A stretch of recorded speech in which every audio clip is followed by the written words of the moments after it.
masa hadapan tu dah ada di depan mata kita. Kita punya fokus now is about the people, rakyat, komuniti yang akan menikmati perancangan yang telah kita lakukan. Ciri-ciri bagi membolehkan perkhidmatan perancangan berdesa ini dilebar luas. Saya sangat bangga kerana kita diberi peluang untuk rancang dan membangunkan negara kita.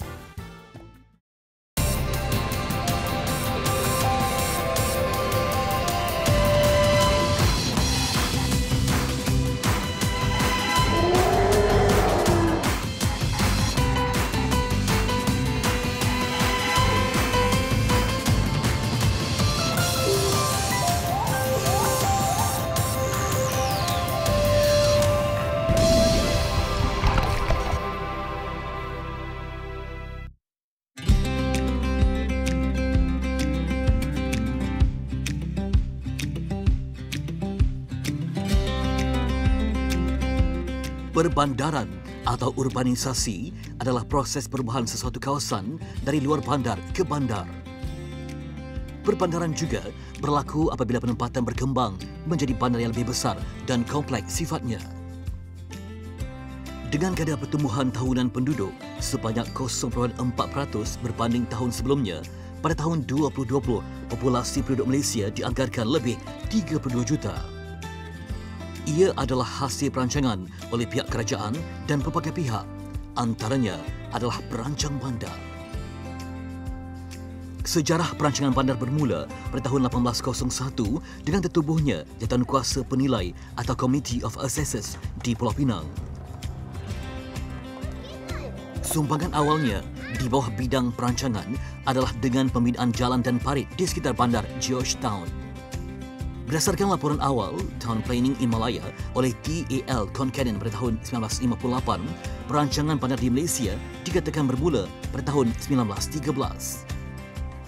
Ia didorong oleh pembukaan kawasan ekonomi seperti pelombongan biji timah dan penanaman getah. Ketika itu, Charles Compton Reid dilantik sebagai pegawai perancangan bandar pertama bagi negeri-negeri Melayu bersekutu. Pada 18 Januari 1921, Jabatan Perancangan Bandar telah ditubuhkan dan pejabat pertama terletak di bangunan Sultan Abdul Samad, Kuala Lumpur. Dasawarsa ini, ia dikenali sebagai Plan Malaysia atau Jabatan Perancangan Bandar dan Desa Semenanjung Malaysia.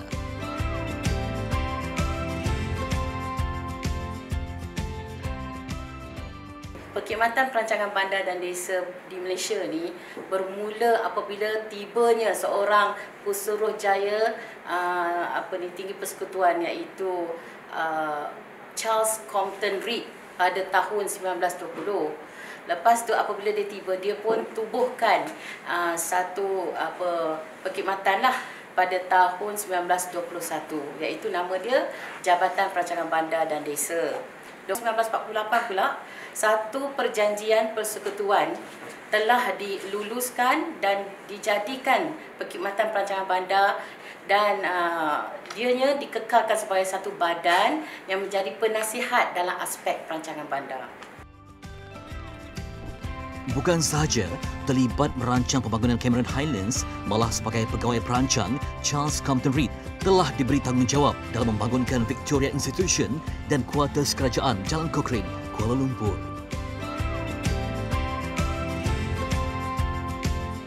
Jika ditelusuri, bidang perancangan bandar dan desa di Malaysia telah wujud sejak 100 tahun lalu. Kesungguhan Charles Compton Reid telah berjaya mewujudkan pembangunan terancang pertama di Kuala Kubu Baru. Berkeluasan 333 ekar, ia adalah bandar dalam taman yang pertama di Malaysia dan Asia. Bila kita sebut Kuala Kubu Baru, mesti ada Kuala Kubu Lama. Jadi bila Kuala itu pecah, pihak-pihak pemerintah merasakan Kuala Kubu ni ada potensi untuk dibangunkan semula. Jadi pihak Inggeris bersama dengan pihak pemerintah berusaha untuk membangunkan semula Kuala Kubu Lama dengan membina berbagai-bagai bangunan dan berbagai-bagai infrastruktur. termasuklah kereta api, hospital, bangunan lama-lama dan sebagainya, dan juga sebuah sanatorium di Bukit Kutu. Sehinggalah Kuala Lumpur Lama itu menjadi salah sebuah bandar yang terbesar di Selangor selepas Kelang dan Kuala Lumpur. Itulah dia zaman kehebatan Kuala Lumpur. Sejajar dengan pembangunan dan bagi menampung kepadatan penduduk di Kuala Lumpur, pada tahun 1969, Petaling Jaya telah muncul sebagai bandar satelit pertama di Malaysia. Ia berfungsi sebagai sebuah bandar yang menyediakan perumahan juga pelbagai kemudahan.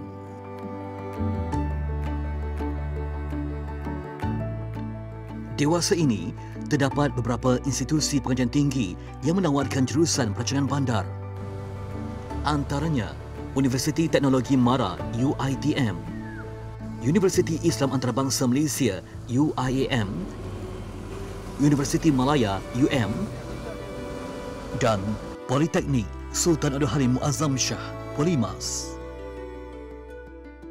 Manakala program perancangan bandar pertama yang ditawarkan di negara ini adalah di Maktab Teknik Kuala Lumpur, kini ia dikenali sebagai Universiti Teknologi Malaysia UTM. Bermula sebagai pelukis pelan, Datuk Rosli Buyung adalah anak Melayu pertama dilantik sebagai Pesuruhjaya Perancangan Bandar dan Kampung pertama pada 1 Januari 1952.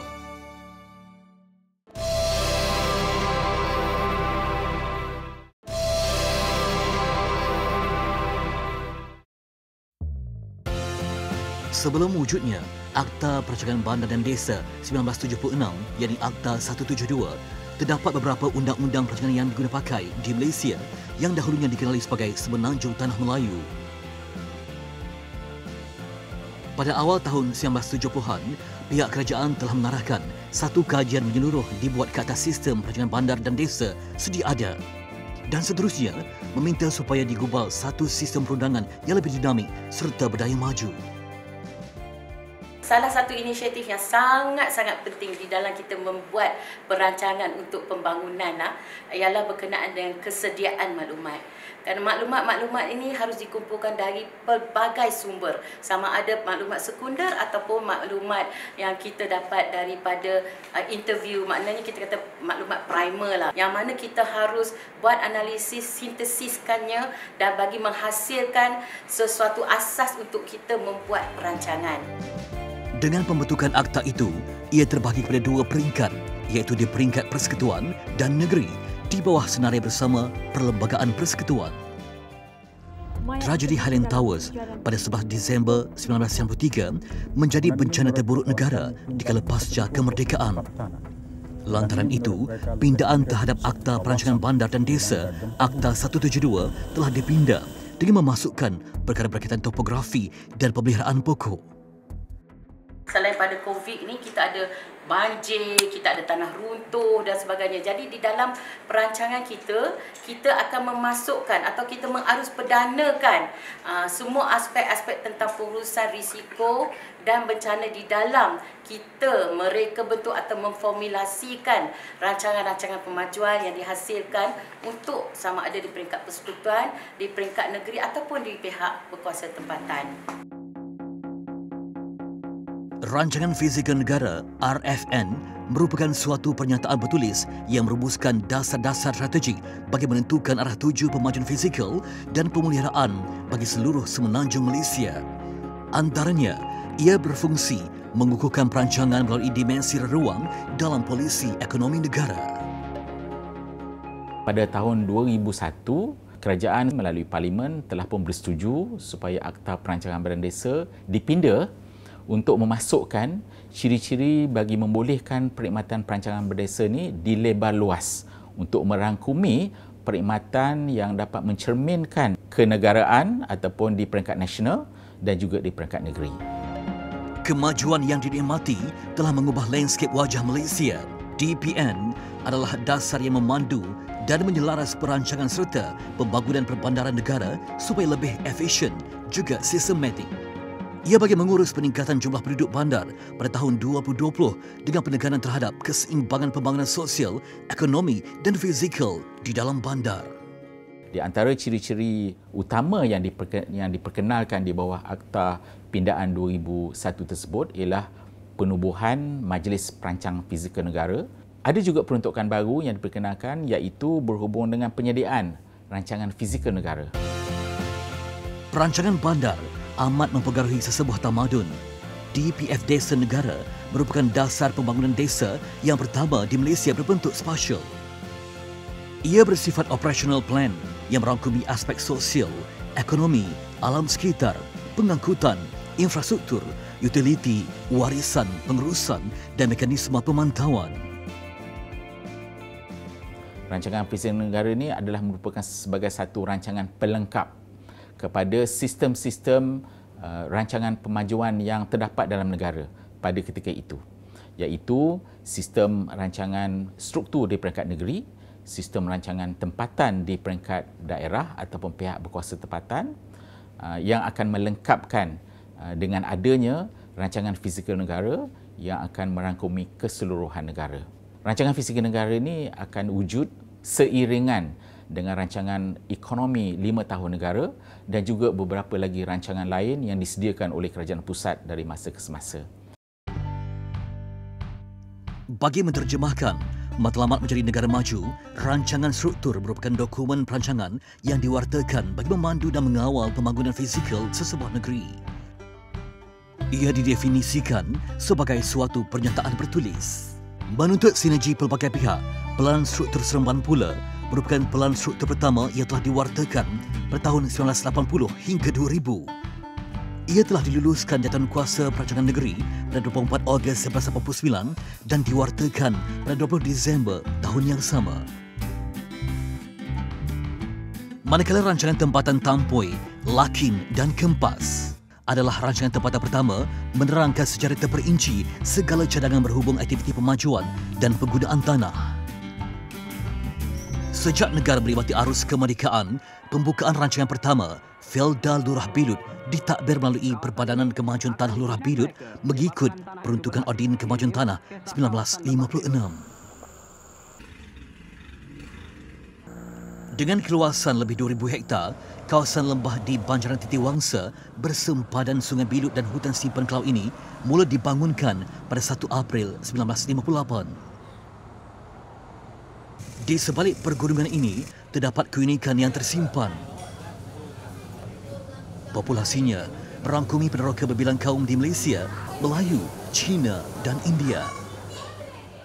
Kemudahan rumah ibadat untuk setiap agama disediakan. Ia selaras dengan usaha pihak kerajaan memperbaiki taraf hidup rakyat dan menyemarakkan ikatan perpaduan kaum yang menjadi teras pembinaan negara. Tak lama kemudian kami tiba di Belut. Plan Malaysia memainkan peranan dalam menyediakan pelan susun atur penempatan di Felda Lurah Bilut bagi menentukan kawasan kediaman, jaringan jalan, tapak-tapak untuk kemudahan awam dan infrastruktur. Biar semua ni tak kena cuci ya. Lepas tu dah minggu baru dia ajak pergi ladang. Cara ladang tu dia gotong royong. Dia ada satu pegawai macam kita kata hari ini buat sini, esok buat sini. Dulu rumah kayu kecil-kecil, Allah, angin pun cuk sana. Sekarang mana ada semua rumah batu. Dulu ni kena pergi sungai. Sekarang agak masuk lama. Dulu pakai minyak tanah. Sekarang elektrik. Penghijrahan masuk penduduk ke kampung ini dilakukan secara berperingkat pada tahun 1959. Dia kasih itu tanah getah punya itu. Dia akan kasih dia Tanah getah. Dulu baru macam susah sikit lah. 1 bulan lebih kurang 70 ringgit. Sekarang ada cantik lah, lulu telah itu jalan sama tata itu batu peta.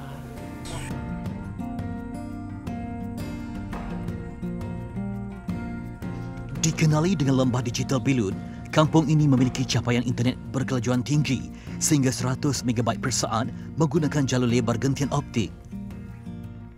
Saya masuk 28 hari bulan 2 tahun 63.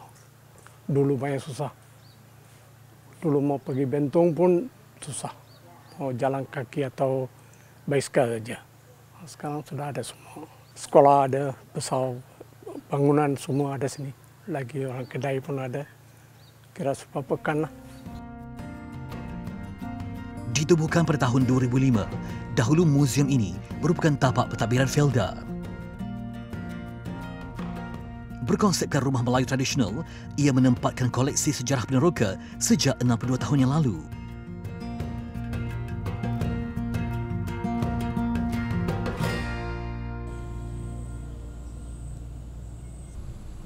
Dalam meniti kehidupan pada Barca Pada, kemudahan asasnya dibina untuk kegunaan penduduk setempat. Sejajar dengan dasar perancangan fizikal desa negara, perkampungan ini menyediakan penyataan dasar strategi dan langkah-langkah pencapaian mengikut tema dan teras bagi merealisasikan visi pembangunan desa sehingga tahun 2030. Okey, tarik. Ya, kena tak boleh naik sana juga. Ini ladang belongs to my datuk. Lepas tu dari dulu ayah saya memang suka ini ekstrim punya barang lah. Kita nak buatkan satu tempat tema untuk menarikkan orang datang ke Felda Lula Bilut. Feel relaxed lah, then the chill in the plantation. Kasi orang tahu actually plantation pun boleh sangat enjoy. Relevan dengan kehendak zaman, kawasan yang berkeluasan lebih 100 ekar ini menyediakan berbagai prasarana bagi menarik pengunjung. Saya masa kecil, saya punya nenek selalu ceritakan dulu masa datuk saya datang sini macam kawasan hutan, macam mana mereka tebang pokok, lepas tu macam mana buat satu kampung. Jalan memang kampung sangat, dari sini Felda Lula Bilut sampai ke Bentong, sampai ke KL ambil masa 4 jam. Dengan mengambil langkah sederap, Lurah Bilut menyerlahkan perancangan holistik bagi pembangunan desa dan melengkapkan dasar perbandaran negara. Bagi menolong pekebun-pekebun itu, kerajaan membersihkan tanah. DEB merupakan program sosioekonomi di Malaysia yang diperkenalkan dalam rancangan Malaysia kedua oleh Perdana Menteri Tun Abdul Razak. Digubal untuk mengurangkan jurang kemiskinan, ia melibatkan wilayah baharu seperti Lembaga Kemajuan Johor Tenggara Kejora, Lembaga Kemajuan Kelantan Selatan Kesedar, Lembaga Kemajuan Terengganu Tengah Ketengah, Lembaga Kemajuan Pahang Tenggara Dara dan lain-lain. Untuk menjayakan cita-cita mereka, tugas besar dijalankan beramai-ramai hinggakan yang muda-muda pun. Dalam meniti arus pemodenan, pada tahun 76, pihak kerajaan telah mengarahkan Jabatan Kemajuan Orang Asli Jakua untuk merangka pelan komprehensif bagi masa hadapan masyarakat orang asli di kawasan Pos Betau, Pahang Darul Makmur. Berlandaskan kepada faktor-faktor keselamatan dan sosioekonomi, pada awal 79, Jakua telah memohon bantuan dari Jabatan Perancangan Bandar dan Desa JPBD Semenanjung Malaysia untuk menjayakan perancangan pembangunan ini.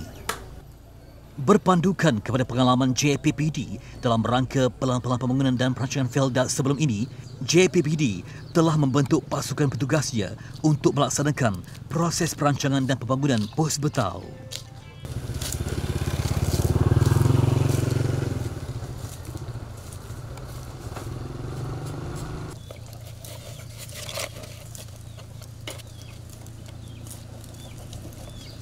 Saya datang daripada Kuala Lumpur tahun 70.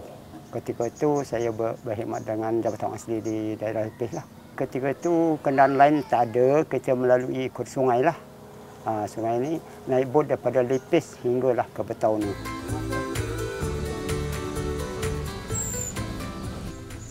Kini, lebih 3,000 penduduk kampung ini mampu menarik nafas lega apabila menerima kemudahan jalan raya yang berturam. Keadaan bila sampai sini memang keadaan dia taklah pada macam hari ini. Ketika itu memang ni lah kira hutan tebal lah ni. Jalan memang tak ada, rumah pun tak ada. Cuma sekarang masa ni dalam tahun era 80-an barulah dapat jalan dengan rumah. Ketika itu setiap kampung dia terdiri daripada rumah daripada buluh lah. Atap bertam, dinding buluh, lantai buluh. Itulah rumah dah. Bukan yang rumah macam sekarang ni, ada rumah papan, rumah batu. Dulu sebelum jalan ditah, dia orang jalan ikut jalan darat lah apa ni, dan tanah merah. daripada Peldas Sungai Koyan hingga ke Petau ni lah.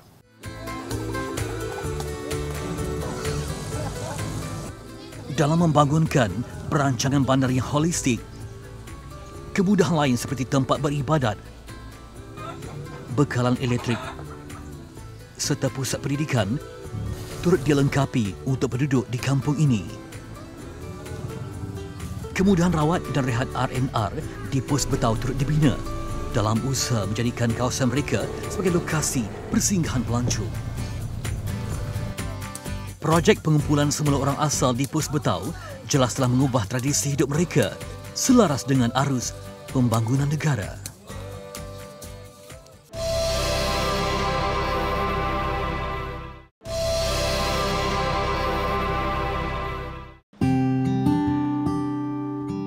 Ketamadunan sesebuah bandar amat penting bagi mewujudkan bangsa yang berwawasan tinggi.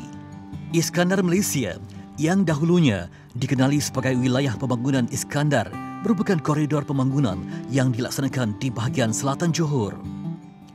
Koridor ini juga dikenali sebagai South Johor Economic Region SJER atau Pembangunan Wilayah Ekonomi Selatan Johor. Bersempena nama Sultan Johor pada 4 November 2006, koridor ini telah diwartakan sebagai Wilayah Pembangunan Iskandar WPI Almarhum Sultan Iskandar Ibni Almarhum Sultan Ismail. Pada sekitar tahun 2005, kita melihat di selatan tanah air ini dan konubasinya bagaimana melalui proses penyusunan semula dan suntikan dasar-dasar yang baru yang boleh membangkitkan pembangunan yang boleh dikatakan sebagai luar biasa daripada aspek ekonomi. Maka lahirlah Iskandar Malaysia yang merangkumi satu kawasan seluas 2,217 km persegi yang merangkumi 5 kawasan pihak berkuasa tempatan dan 3 daerah pentadbiran dalam negeri Johor. Bagi menterjemahkan matlamat perancangan perbandaran pada 11 April 2008, gelarannya diangkat sebagai Iskandar Malaysia. Apabila lahir Iskandar Malaysia itu, kerajaan terus kekal dengan hasratnya bukan saja untuk mengimbangi pembangunan bandar dan luar bandar, tapi juga untuk memperkukuhkan pembangunan ekonomi bandar melalui konsep wilayah ekonomi yang dibangunkan pertamanya di Iskandar Malaysia dan juga beberapa lagi koridor-koridor ekonomi yang terdapat di sebelah timur, di sebelah utara semenanjung Malaysia dan juga masing-masing di Sabah dan Sarawak. Wilayah Ekonomi Koridor Utara, Northern Corridor Economic Region NCER, merupakan kawasan pembangunan ekonomi dan sosial di Malaysia yang membabitkan negeri Perlis, Kedah, Pulau Pinang dan Perak Utara. Ketika itu, statistik menunjukkan kadar kemiskinan di Perlis lebih tinggi berbanding kadar purata seluruh negara. Antara individu yang dipertanggungjawabkan dalam usaha pihak kerajaan dan swasta mengembaling tenaga merealisasikan kewujudan Putrajaya, Datuk Seri Jebat Singgam Isaac John masih gagah merajui wilayah ekonomi Koridor Utara. Pada era globalisasi dan menjelang 1990, populasi penduduk Kuala Lumpur mencecah 1 juta orang dan pejabat kerajaan juga terletak di seluruh ibu kota ini. Kesesakan lalu lintas tambah memburukkan keadaan. Rancangan pembangunan Putrajaya merupakan satu titik sejarah dalam perkembangan negara kita, di mana kerajaan telah membuat satu keputusan yang tepat pada masa itu, iaitu untuk mewujudkan satu pusat pentadbiran kerajaan persekutuan yang baru. Pada masa itu kerajaan ada 2 pilihan. Sama ada komersial keluar dari Kuala Lumpur ataupun pentadbiran kerajaan keluar dari Kuala Lumpur. Tapi kerajaan buat keputusan supaya pentadbiran kerajaan keluar dari Kuala Lumpur supaya kita boleh wujudkan satu pentadbiran negara yang cekap dan yang boleh memberi sumbangan kepada rakyat dengan lebih berkesan. Berteras kepada hubungan antara manusia dan pencipta, manusia dan alam sekitar, serta manusia sesama manusia, kerangka konseptual ini menggambarkan Putrajaya sebagai persekitaran yang sejahtera dan mendamaikan.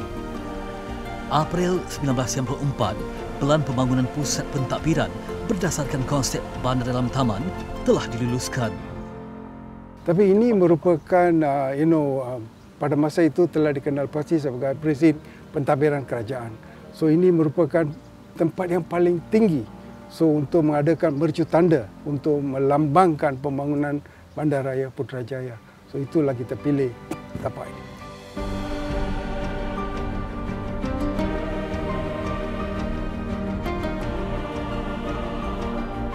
Putrajaya merupakan satu usaha rakyat Malaysia. Yang kedua, dia dirancang dalam satu kawasan greenfield.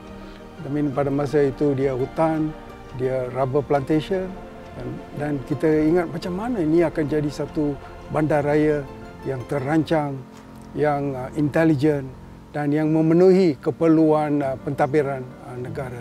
So saya sebagai seorang rakyat Malaysia dan saya sebagai seorang pegawai perancang bandar di Jabatan Perancang Bandar dan Desa, saya sangat bangga kerana kita diberi peluang untuk rancang dan membangunkan satu pusat pentadbiran baru bagi negara kita. Seperti bandar-bandar lain di dunia, Putrajaya dirancang dengan baik.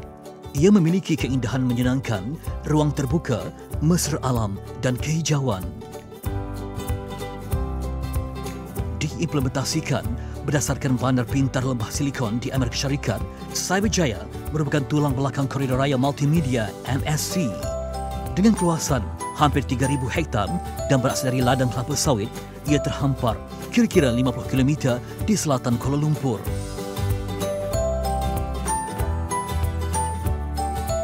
Koridor raya multimedia pula adalah sebuah rancangan kerajaan ke arah kecanggihan teknologi maklumat.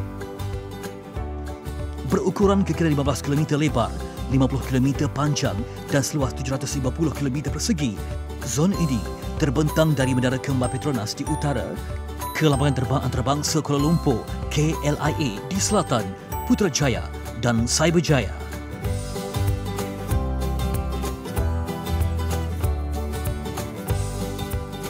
Diperkenalkan sekitar tahun 1995, Doktrin Perancangan dan Pembangunan Sejagat wujud berteraskan 3 jenis hubungan yang seimbang. Manusia dengan pencipta, manusia dengan manusia dan manusia dengan alam sekeliling. Dan di atas prakasa bekas Datuk Bandar Shah Alam, Datuk Muhammad Jaafar Muhammad Atan, Badar Sendayan turut direalisasikan. Bandar Seri Sendayan itu memang hebat. Ya, dari segi pembangunan dia, dari segi gabungan antara guna tanah, kediaman, perumahan, tempat kerja, komersial, tempat rekreasi, tempat untuk persembahan, maksud saya tempat untuk beribadat, semuanya lengkap. Jadi kita nak benda-benda ni dalam kehidupan kita. Kita bukan nak hanya pencapaian material saja. Teras doktrin ini adalah integrasi nilai kerohanian dalam perancangan dan pembangunan. Di samping Shah Alam, doktrin perancangan dan pembangunan sejagat juga diterima pakai dalam perancangan Pusat Pentadbiran Persekutuan Putrajaya. Bagaimana nak apply pembangunan doktrin ini kepada pentempatan manusia dalam konteks kita? Ya, yang pertamanya, setiap fahaman ideologi tadi mesti kita relatekan balik dengan the modern town planning punya usaha-usaha. Misalnya di satu aspek yang lain dikeluarkan satu teori pasal the garden cities by Ebenezer Howard misalnya. Itu menceritakan macam mana manusia ataupun a place to live, tempat tinggal, tempat bekerja dan tempat berrekreasi itu mesti interlocking, bermakna bertimbal balik. Ya?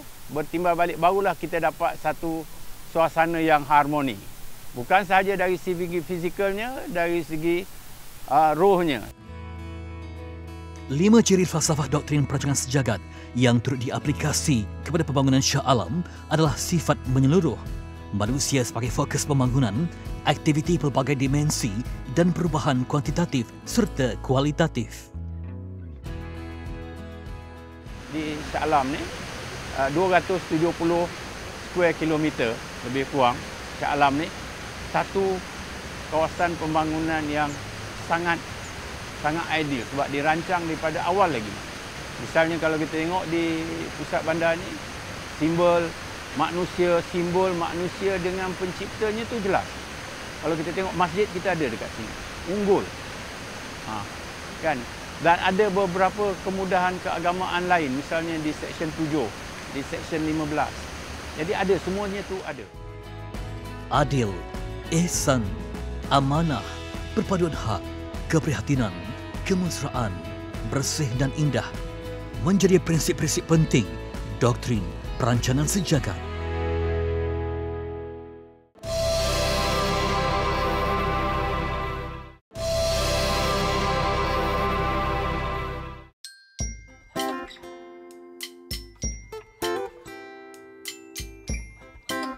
Perkhidmatan perancang bandar bukan hanya terdapat di sektor awam, malahan di peringkat swasta.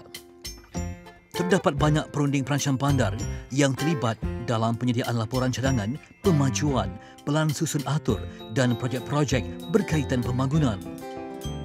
Profesi perancang bandar di Malaysia adalah termaktub di bawah Akta Profesi Perancang 1995, Akta 538 dan bernaung di bawah Pertubuhan Perancang Bandar MIP, juga Lembaga Perancang Bandar Malaysia LPBM yang diketuai oleh Ketua Pengarah Plan Malaysia.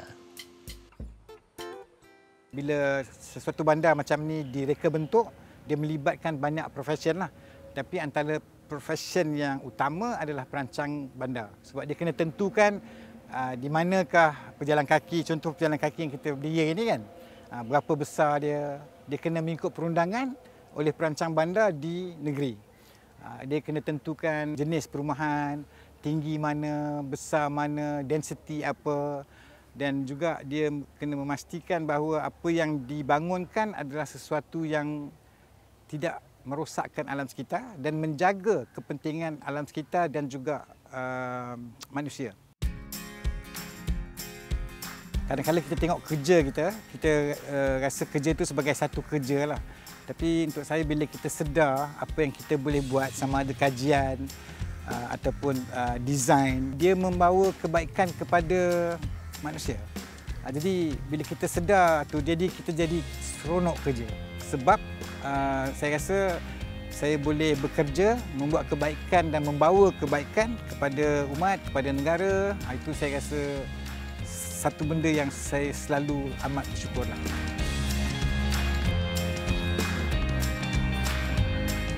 Perancangan bandar merupakan manifestasi insan kepada hidupan dan alam sekitar.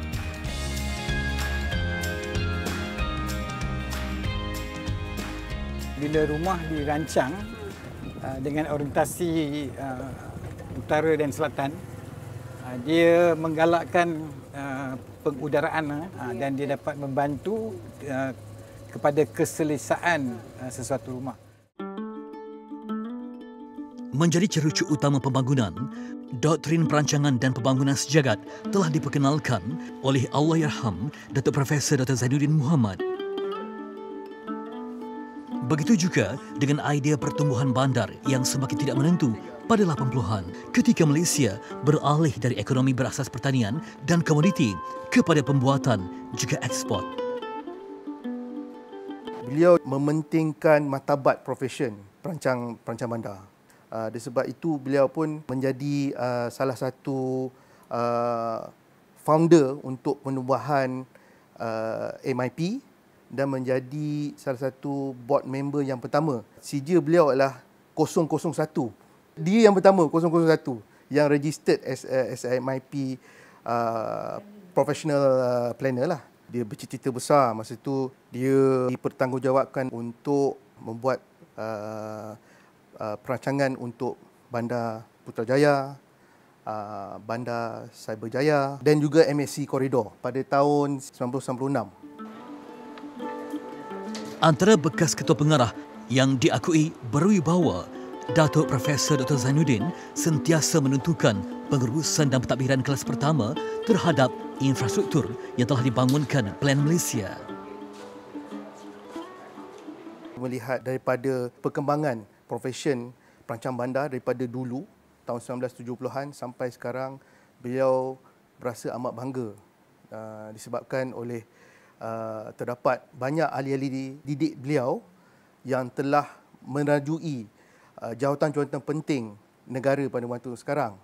Bagi beliau untuk memandangkan profesion ni ke depan, beliau ada menyebut pada saya, beliau berhasrat untuk menghantar sebanyak mana pegawai beliau ke luar negara untuk menuntut dalam bidang town planning, untuk membuat masters atau PhD, untuk memertabatkan lagi profesion perancang bandar. Pandemik disahkan merebak di Malaysia pada 25 Januari 2020. Dengan sinergi dan prakarsa pelbagai pihak, Plan Malaysia telah mengambil langkah menyediakan cadangan program pasca COVID-19. Kita ada banyak inisiatif yang kita boleh lakukan untuk kita membantu untuk mengurangkan penularan wabak COVID-19 ini. Dan salah satu inisiatif yang kita boleh lakukan adalah dengan kita mereka bentuk ruang-ruang untuk penjagaan bagi kebersihan dan mendisiplinkan penduduk. Dan mod-mod pengangkutan awam yang tertentu tu pun kalau boleh dia tidak menjurus kepada satu mod saja. Selain pada tu kita mempromosikan ruang-ruang pejabat sebagai co-working spaces di mana satu tempat kita boleh buat beberapa aktiviti. Perkembangan teknologi seperti Internet of Things, IoT, kecerdasan buatan, Artificial Intelligence, teknologi komunikasi 5G dan perubahan kepada gaya hidup digital turut mengubah perancangan bandar pintar. Di Malaysia, penekanan kepada bandar pintar telah menjadi satu dasar negara melalui rangka kerja Bandar Pintar Malaysia. Ia telah digubah oleh KPKT dan pelaksanaan oleh Plan Malaysia di dalam rangka kerjanya. Smart city come into picture ni macam mana? Disebabkan of advance in technology. They are advance in technology yang membolehkan kita menggunakan kemudahan itu untuk menyelesaikan banyak masalah-masalah yang dihadapi oleh pihak berkuasa tempatan. To solve problem like traffic congestion, the disposal of solid waste, and then masalah tentang alam sekitar, macam nak detect kualiti air, and then kita nak detect also dari segi keselamatan, nak trace tentang keselamatan, berlakunya kecurian ataupun jenayah jalanan dan sebagainya lah. Yes, okey. Okey, terima kasih. Bertitik tolak daripada arahan Jemaah Kabinet yang mahukan kawasan bandar bebas ancaman jenayah pada tahun 2004, Plan Malaysia telah memperkenalkan program Bandar Selamat. Dan pada tahun 2009, program transformasi kerajaan Government Transformation Program GTP telah dilancarkan dan diletakkan di bawah National Key Result Area atau NKRA. Ia bertujuan untuk mengurangkan jenayah yang diterajui Kementerian Dalam Negeri dan Kementerian Perumahan dan Kerajaan Tempatan dalam mewujudkan persekitaran lebih selamat kepada masyarakat umum. Hello, Encik. Hello. Hello. Saya boleh saya bantu? Encik, saya minta tolong, Encik. Kawan saya pingsan kat sini, Encik. Saya perlukan bantuan segera, Encik. Okey, minta Encik bawa bersama dulu. Kami akan dapatkan bantuan segera. Terima kasih, Encik. Minta tolong segera, ya. Okey. Terima kasih, Encik. Terima kasih. Terima kasih. Terima kasih. To ensure dia punya keselamatan, kesihatan, privasi dia terjaga, kan? Dan pelbagai lagi lah. So the principles in planning tu masih kekal, tetapi with the advance in technology, benda tu akan memudahkan kita lagi untuk menyediakan maklumat dan juga untuk kita menggarap satu penyelesaian kepada isu-isu yang dihadapi. Actually we are in there in IR4 dah. Kita cakap pasal artificial intelligence, kita cakap pasal IoT, Internet of Things, kita cakap pasal augmented reality, kita cakap pasal virtual reality, kan, macam-macam. So actually kita di masa hadapan tu we are there. Masa hadapan tu dah ada di depan mata kita. Pada Disember 2009, di persidangan United Nations on Climate Change Conference 2009 atau COP15 di Copenhagen, Denmark, Malaysia telah menzahirkan komitmen untuk mengurangkan pengeluaran karbon sehingga 40% menjelang tahun 2020. Sini saya selalu jugalah. Kadang-kadang lepas waktu office hour kita datang sini, cycle petang-petang sinilah. Dan kadang-kadang weekend pun kita datang juga. Biasa dalam satu kumpulan lah. Macam PKP ni mungkin bawa daripada 10 grup, 10 ni lah basikal. So far kemudahan kat sini sangat bagus kan. Kita petang-petang kadang-kadang lepas kerja nak hilang stres kan. Kita nak cari tempat yang macam ni. Tempat yang luas kan. Lepas tu dia punya laluan dia pun luas dan tidak bercanggah lah kan. Contohnya kalau kita cycle dekat road kat atas jalan raya mungkin bahaya dengan kenderaan kan. Bagi saya laluan ni memang satu perancangan yang baiklah dari segi perancang bandar je kan. Terdapat 17 matlamat pembangunan mampan yang dikemukakan oleh PBB pada tahun 2015. Serta 169 sasaran merangkumi pelbagai jenis pembangunan mampan seperti membasmi kemiskinan, meningkat mutu kesihatan dan menangani perubahan iklim. Profesyen perancangan bandar dan desa adalah salah satu bidang penting dalam menggerakkan pembangunan. Sama ada perancang bandar di peringkat persekutuan, negeri atau pihak berkuasa perancang tempatan, malah swasta, mereka berperanan dalam memastikan pembangunan sentiasa berasaskan perancangan yang rapi dan sempurna. Evolution perancangan ni bukan kita rancang untuk mereka, tetapi kita merancang bersama mereka. Kita punya fokus now is about the people, rakyat, komuniti yang akan menikmati perancangan yang telah kita lakukan. Kalau kita rancang untuk mereka, mereka tak terlibat. That is why sometimes benda tu tak boleh direaliskan sebab dia tak ada perasaan kekitaan kepada perancangan yang dibuat. Maka kita hendaklah membawa masyarakat dan pihak-pihak tertentu ni untuk menyertai, participate in the planning process. Dari awal sehinggalah lengkap kita punya pembentukan rancangan-rancangan yang kita sediakan itu. Perkembangan dan peranan perancang bandar mencorak pembangunan negara. Ia bidang yang dinamik dan fleksibel, sentiasa berubah demi mencapai kesempurnaan. Penambahbaikan saling membantu penghasilan kehidupan yang sempurna, berkualiti dan harmoni. Perancangan masa hadapan untuk semua.